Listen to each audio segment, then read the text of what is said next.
right, so here's where we are with our linked list. We are on our to-do list. We're working on setting an item at an index. We're working on this setting process. And I believe the bell rang right at the end there. And so let's just take a quick look at some of the stuff where we left off. To set an item, so I'm going to say set spot 5 to be, I don't know if it was an array of strings. Let's just say set spot 5 to be the word cat. What I do first is I use a method that we were writing called getNode. GetNode will give a reference to the node at spot 5.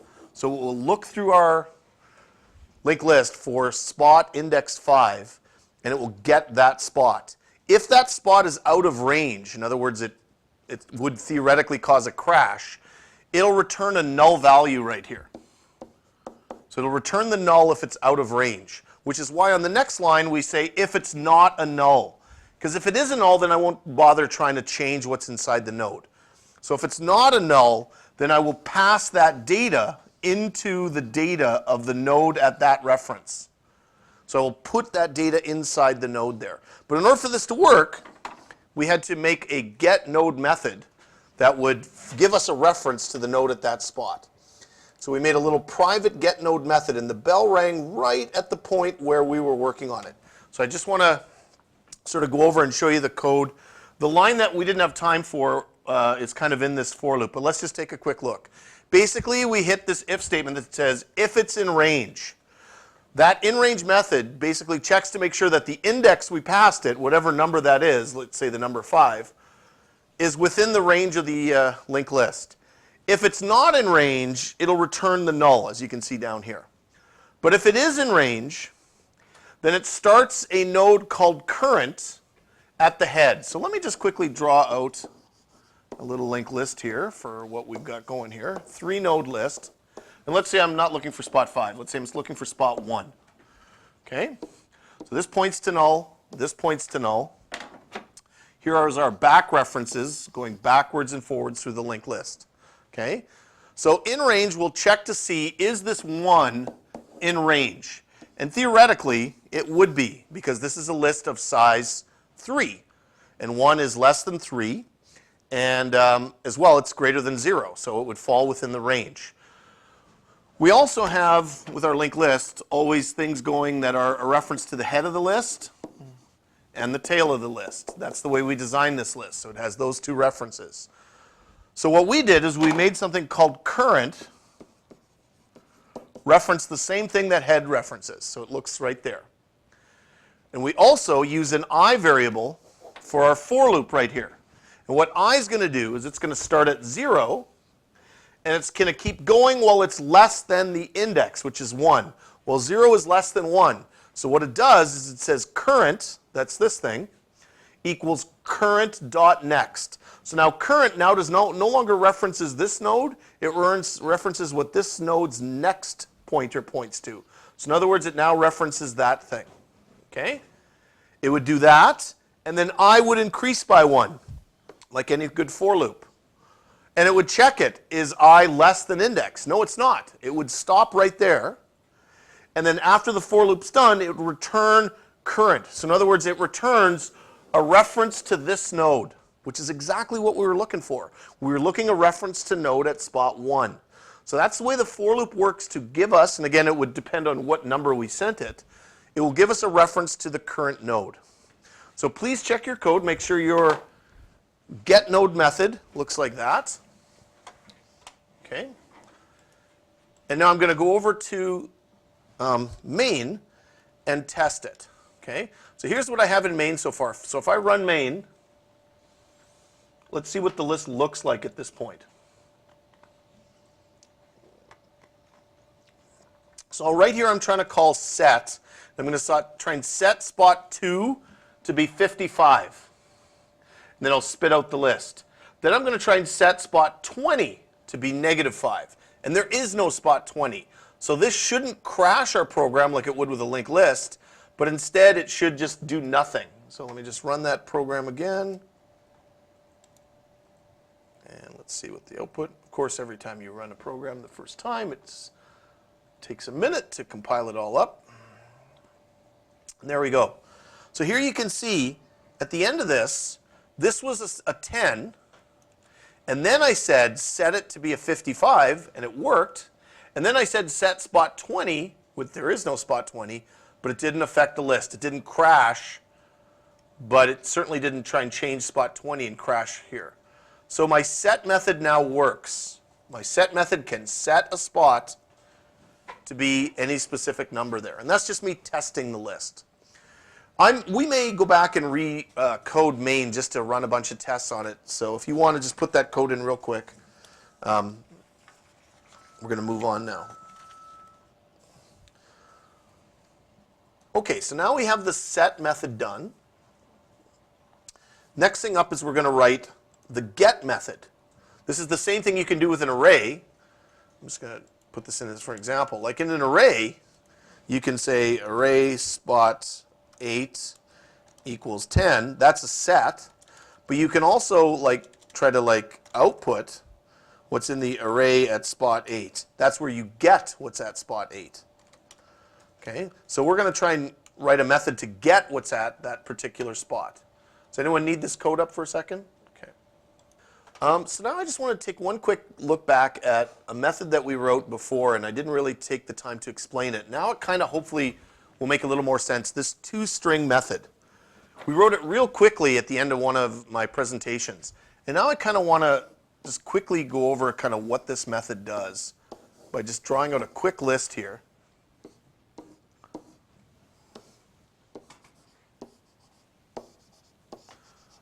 Okay, head, tail. Okay, so this thing works kind of the same way. When we do the toString method, we basically say, well, if the list is empty, just return the words empty list. But if the thing is not empty, it makes a variable called text. It's going to load up this big string variable. And it starts with the words list equals. And then here again, it makes a reference to the head by saying node current equals head. So what's happening here is on this line, it's not making a brand new node. It's not building a new node called current. It's making a reference to a node that references the same thing head references. So in other words, it makes a duplicate of what head points to. Then it says, well, current is not a null. Well, it's not a null. It's pointing to something. It says the text equals current. So it turns current into a string, and we wrote that within the node class. So let's say this list was just a list of integers, like that. Okay? So it would pull that out as a string, and it would put it into the text variable, plus a comma. And then again, it uses this line right here to say current equals current dot next. So that moves it to the next node. That is a reference to the next node. And then it goes back up the loop. It says, well, current's not a null. Well, that's not a null. That's pointing to something. So it'll put a 20 and a comma. And then it'll say current equals current dot next. So it no longer points to there. And then it will output current, 30.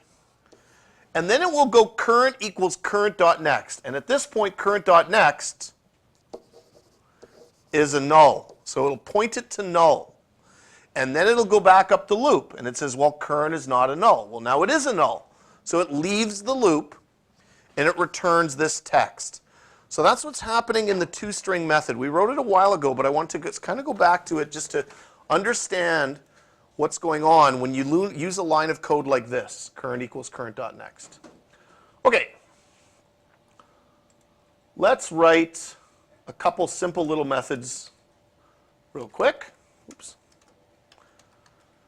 One that we don't have in this that we could use is, if we just take a quick look at all these methods, we can create the linked list, we can destroy the linked list, we can insert to the front, insert to the back, we can set a spot, we can check to see if it's empty. But one thing we can't do is we can't find out how long the list is. So let's just make a little public int length method, just like you can do with arrays. If you want to, you can instantly get the length. Now, this is a very simple method. It's just one line of code.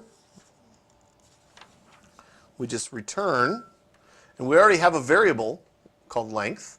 So let's just return that length variable. So here's a bit weird. You can name a method the same as a property because the way it distinguishes it by using the brackets there. Now, what some programmers like to do is they like to change that. They like to sometimes call it something like size, so that's different. And that's fine, you can do that. But remember, this length variable is private. It's locked as private. So outside the class, we can't access it. So the reason we make it a method here is so that we can always read the length outside the class, but we can't set the length outside the class. We can't change that number. So it's essentially marked as read only. Okay, so that's just a simple one. Now let's make a get method. So it's a public.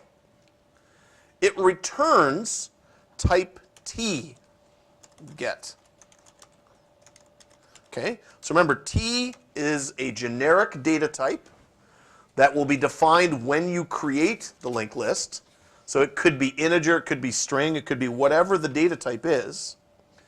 But we're going to get what's at that spot. So the first thing we're going to do is we're going to use our little error check. If in range, we'll do something. And if it's not in range, we'll just return null. So that will be automatic range checking built into our linked list. If it's in range, what we do is we basically just return, it's where our little method is useful again, get node of the index dot data. Okay, now there's one other thing we have to do, but I just want to leave that for 1 sec, just before I fix it. It's still going to give you a little error there. So remember, what get node is going to do is it will get a reference in the list, whatever the list is. Remember, there's going to be this list. Okay, so it's going to get whatever spot you ask for, which means it's automatically going to check to see if it's in range. That's going to happen twice, actually, but no problem. And let's say it's in range and it finds that node. It'll get what's inside of it. It'll get the data inside of it. The problem here when you're using Java generics, when we're using type T generic, is it doesn't know at this point whether or not that will be the same data type. So it gets a little bit fussy about the way this works. So we're actually going to fix that using an old school way that we learned back when we first learned variables called casting. And right in front of get node, we're just going to put in brackets T right there. So what this does is it says, whatever the data at this node spot, cast it as type T. So if our list is of integers, it'll cast it as an integer. If it's strings, it'll cast it as a string. Whatever the data type, it will turn it into that data type before it returns it. So that fixes kind of the fussiness of Java right there. And that's it. That's the whole get method right there, is just to get a node at that spot. Okay, let me take a look real quick at the top of our list up here, our to-do list. Okay, so now we can get an index. That's now done. Okay. So let's go back at some of the ones we skipped.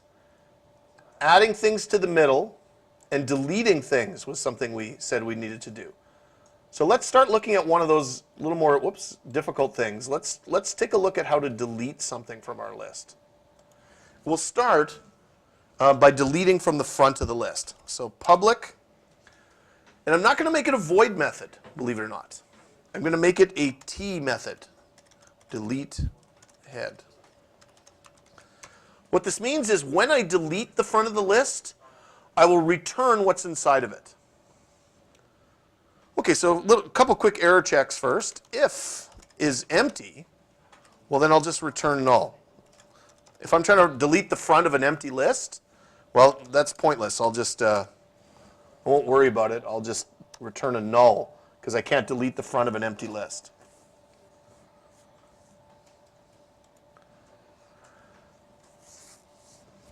Okay, so here's what I now need to do. I need to make something called tData equal to cast the head.data as type T. And at the end of this, I'll return that. So let me kind of, again, sort of diagram what's going on here a little bit. Now there's going to be more code there in a second. But imagine I had this list that went on for a long time. Okay? We've got our front node here pointing to null. This is the head. Okay? So what I said is make something called data. It's a temporary variable of type T, whatever that's going to be. If that's going to be a string or whatever, make it that. And into that, store what's in the head's data. So it copies what's from there into there. So let's say this was an array or a list of integers. So it would copy the 10 into there. And then at the end of this method, it will return what's there. So that will return what's at the head of the list, but it doesn't delete it yet. In order to delete this thing, I've got to move some of these connections around, right? So one of the things I've got to do is I've got to shift the head over to this node. I've got to cut this link so it's not linked to that one, and I've got to make that link into a null, and that should delete the head. So I have a couple references to move around in order to do this. And hopefully, again, as I've been saying the word reference, this makes a little more sense. But here's what here's what's going to go on. There's a couple scenarios here to deal with. The first scenario is if the length of this list is 1. If it's a one-node list and I'm deleting the head, think about that. One node. All I got to do is destroy my list at this point. I can wipe the whole list out at this point, because if I'm deleting the head, then the whole list is gone at that point. So that's another scenario we had to think about, is what happens when I have a list of just one node. Okay? For anything else, this would imply that the list, first of all, it's not empty, so it's not a 0-node list. And it's not one node list, because if it was, I would have already dealt with it. Okay? This means it's 2 or more. It's 2 or more nodes, which is the scenario I just drew up on the projector. So if it's 2 or more nodes, what I have to do is I have to say head equals head dot next. And here's where it gets a little weird. Okay? Head dot previous dot next equals null. Okay. Then head equals null. Or sorry, head dot previous equals null. And length minus minus. I have to remember to do that as well. So let me just diagram that real quick to show you what is going on here. So we have, for sure, a list of 2 or more nodes at this point.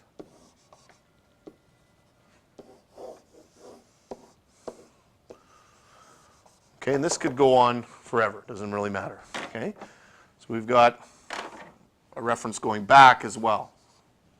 Okay, this is referencing null. This is our head right now. Okay, so let's watch how this line of code, these lines of code work. The first thing is it says head equals head dot next. So it says this thing, head, equals head dot next. So it moves the head pointer to the next node. That's very similar to what we were just looking at with the toString method, is current equals current dot next. It just shifts the head over to the next node. Okay, so that's done. The next line is the really weird one that I wanted to focus on. This is called a double reference. You have to think about what it's saying here. It's saying head, that's this thing, dot previous, that's this thing. So now when it says head dot previous, it's talking about this. Head dot previous dot next means this thing right here. That's what it's talking about when it double references. Head dot previous dot next means this thing right here, and it sets that to null. In other words, it severs that link right there by making that thing into a null. So that's called a double reference. It's a little bit tricky to grasp sometimes, but it's very useful to you. Okay? So now the last line here says head dot previous. So that's head dot previous, this thing here, equals null. So that severs that link right there. Which is exactly what we wanted to have happen. Which means this node right here, the one that used to be the head, now has nothing pointing to it. It has no references whatsoever. It's like as if we were all floating in the ocean holding hands.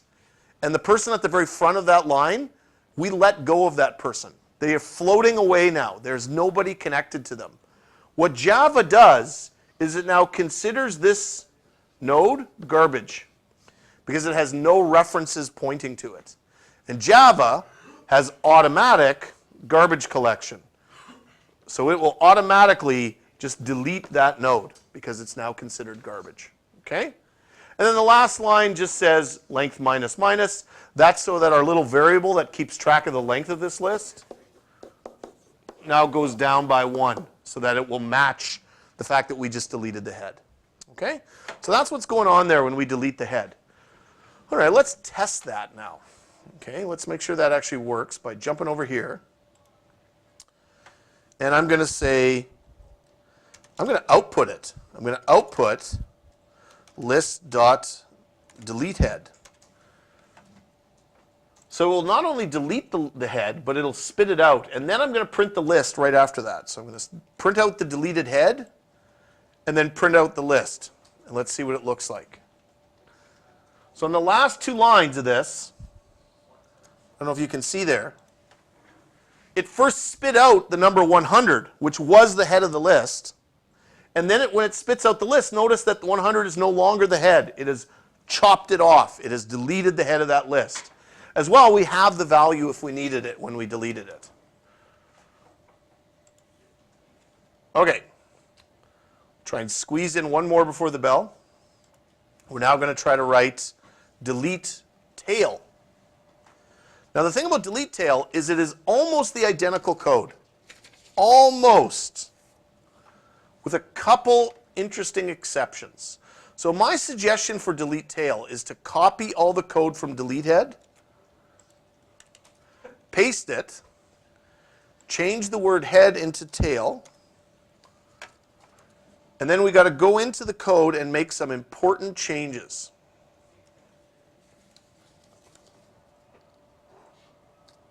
Okay, the first line is the same. If it's empty, we return null. But what would change about this line right here? Right, that would say tail.data. That's an easy one, absolutely. Would this line be the same? If length equals 1, destroy the list. Sure, that would be the same. But now down here, we got to change some stuff again. This should say tail, right, equals tail, but not dot next, dot previous. That's right, we're now going back the other direction. So that's how that line would change. Now we'll skip the next 2 lines. This will be the same, length minus minus. Okay? We'll skip the double reference for a second, and we'll go down to this line. It won't be head, it'll be tail, right? And it won't be dot previous equals null, it'll be dot next equals null. So that line changes that way. But how do you think this line will change? Can anyone tell me what you think that line will say?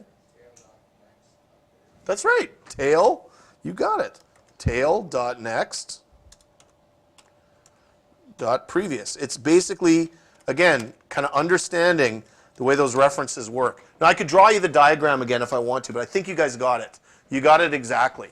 That basically we're just sort of reversing the logic here a little bit. And now, again, with your coding at this level, hopefully you got a grasp of what's going on. But let's test that now. Let's go back to here, and now let's run that again. Let's say system out list.delete tail, and then output the list after that. And hopefully we see the same good results. So let's see. Now it says down here, now remember we're up to about here, and it says, okay, I've just sent you a 20. 20 should be the tail of the list. And it was. 20 was the tail. And when it outputs the list, look at that. The 20 is now gone. So it removed it and it returned it. As well, we could test the fact that if we kept deleting items until there was nothing left, it wouldn't crash. But I think we'll leave that for now. I think that should work. So now we can delete from the front of the list and the back of the list. Okay, and let's just jump back here for a second and look at all the methods we have. We can create the linked list, we can destroy the linked list, we can insert to the front, insert to the back, set a spot, get a spot, determine if it's empty, determine its length, delete the front, delete the back. We got a lot of good methods going. We can also turn the entire linked list into a string. And then we have a couple little private methods that are locked inside the list that are just helping out the other methods. So all these are available outside the list. Some good stuff. And actually, if we look at our to-do list up here at the top, can check off another couple things. We can delete,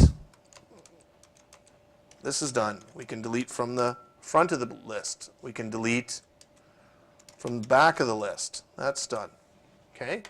So really, what's left up here to do on our big picture is deleting things from the middle and adding things to the middle of a list. Okay? Deleting from the middle and adding from the middle. And so that's what we're going to work on tomorrow. We'll leave that for today. We'll work on that tomorrow. As well, if we feel like it, we may also go into some of these. These are kind of some of our extras that we thought maybe we could do if we had time. Sort a linked list, search a linked list, save it to a file. That should be to a file. Open from a file, turn into an array and turn an array into a linked list. Those are kind of some interesting ideas that we could maybe explore. Can we do those things if necessary? That'll depend on kind of how long tomorrow takes and stuff like that, but just some more stuff to look at with linked lists.